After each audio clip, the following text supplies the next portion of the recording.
दोस्तों भारत में बरसात का मौसम 4 महीने का यानी कि जून से शुरू होता है। जून, जुलाई, अगस्त एंड सितंबर।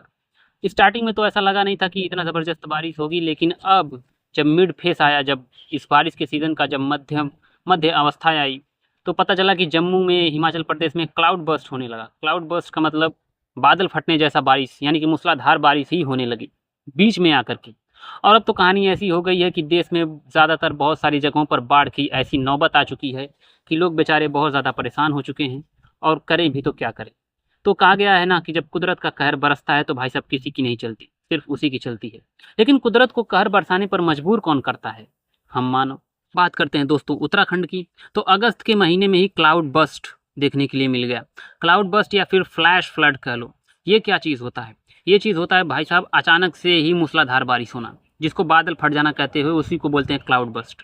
तो बादल फट जाना या फिर अचानक से ही एकदम से ही मूसलाधार बारिश होना, और अचानक से ही पानी पानी मतलब फ्लैश फ्लड आ जाना बे, एकदम पानी ही पानी आ जाना, इस चीज़ को कहते हैं फ्लैश फ्लड। तो ये उत्तराखंड में अगस्त के महीने में ही देखने के लिए मिल गया, जिसमें 50 लोग लापता हो गए। मेरा एक दोस्त जम्मू कश्मीर में रहता है, जम्मू में वो रहता है, वो पेंटिंग का काम करता है। तो मैंने उससे बोला कि भाई कोई पेंटिंग वेंटिंग का कोई भी काम हो तो मुझे भी दिलवा दे यार, मैं भी नल्ला पाव घर पे बैठा हूँ, कुछ अच्छा नहीं लग रहा है। तो बोला भाई कैसे आएगा तू, यहाँ पर तो ज़बरदस्त बारिश हो रही है। तो जब मैंने पता वता किया, छानबीन किया, तो वहाँ पर भी पता चला गाइस, जम्मू में नहीं लेकिन कश्मीर के कुछ एरिया में, कुछ गाँवों में क्लाउड बस देखने के लिए मिली। वहाँ पर भी फ्लैश फ्लड देखने के लिए मिला। फ्लैश फ्लड मतलब अचानक से ही बाढ़ आ जाना। इसमें 50+ लोग मारे गए, पता नहीं कितने लोग घायल हो गए, और लापता तो कितने लोग हो गए उसकी तो गिनती ही भूल जाओ। लापता हो गए मतलब बह गए, अचानक से बाढ़ आई और वो लोग बह गए। अब सुनिए असली बाढ़ का तांडव। पंजाब में दोस्तों बाढ़ ने एक अलग ही रूप ले लिया है, एक अलग ही कहर बरसा रही है। आपको बताऊं दोस्तों, पंजाब में लगभग 1400 से भी अधिक गांव बाढ़ की चपेट में आ चुके हैं। लाखों लोग प्रभावित हुए, हज़ारों लोगों को बचाया गया। और भाई साहब ऐसे में मृत्यु कैसे ना हो, तो कुछ लोगों को मृत्यु भी हुई। मैं ऊपर वालों से दुआ करता हूँ, भगवान से प्रार्थना करता हूँ कि भगवान इन लोगों को ये सांसत, ये मुसीबत सहने की शक्ति प्रदान करो। इनको इस मुसीबत से जल्द छुटकारा दिलाओ बेचारों को। पंजाब के मुख्यमंत्री जी ने कहा कि ये जो बाढ़ है, ये 1988 में जो भयंकर बाढ़ आई थी पंजाब में, उससे भी बड़ी है, उससे भी व्यापक है। और जो दशकों में आपदाएं पंजाब में आई थी, उनमें से एक मानी जा रही है।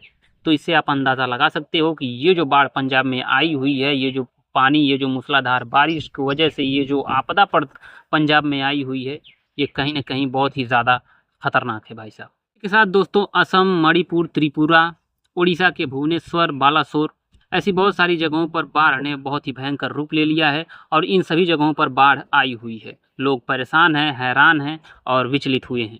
दिल्ली में दोस्तों जमुना नदी का पानी सामान्य जल स्तर से ऊपर है, यानी कि खतरे के निशान से ऊपर है। अच्छा, ये खतरे का निशान क्या होता है? खतरे का निशान वह निशान होता है जिसको सरकार, जल आयोग मिल करके तय करते हैं।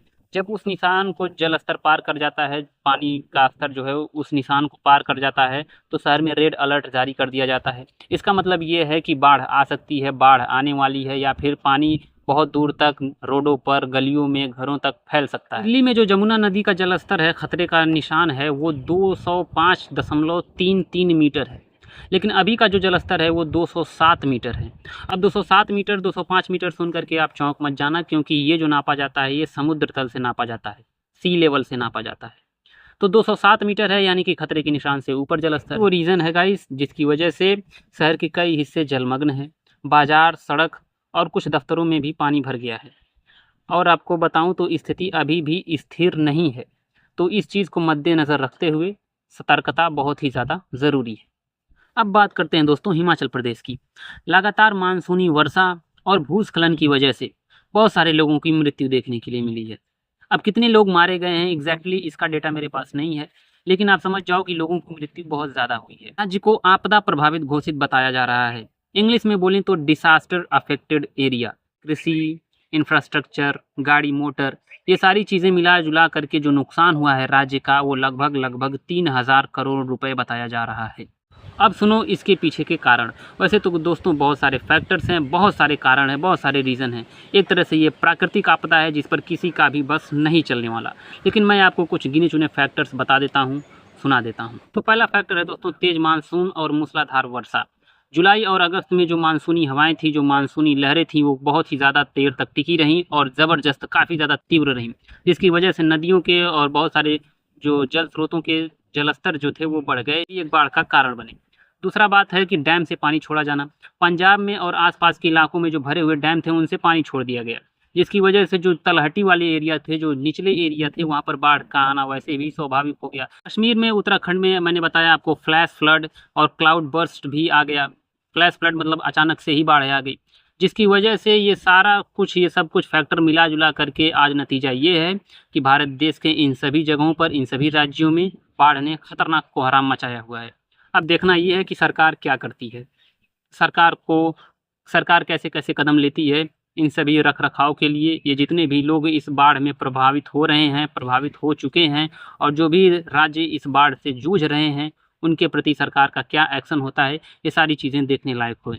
तो मिलते हैं तुम लोगों से नेक्स्ट वीडियो में, तब तक के लिए बाय बाय। आप लोगों का इस बाढ़ के ऊपर क्या कमेंट्स है, क्या राय है, हमें कमेंट सेक्शन में ज़रूर बताइएगा। और सरकार आगे क्या फैसला लेगी वो सारी चीज़ें भी मैं आपको ज़रूर बताऊँगा। अपना ख्याल रखो। जय हिंद, नमस्कार, वंदे मातरम।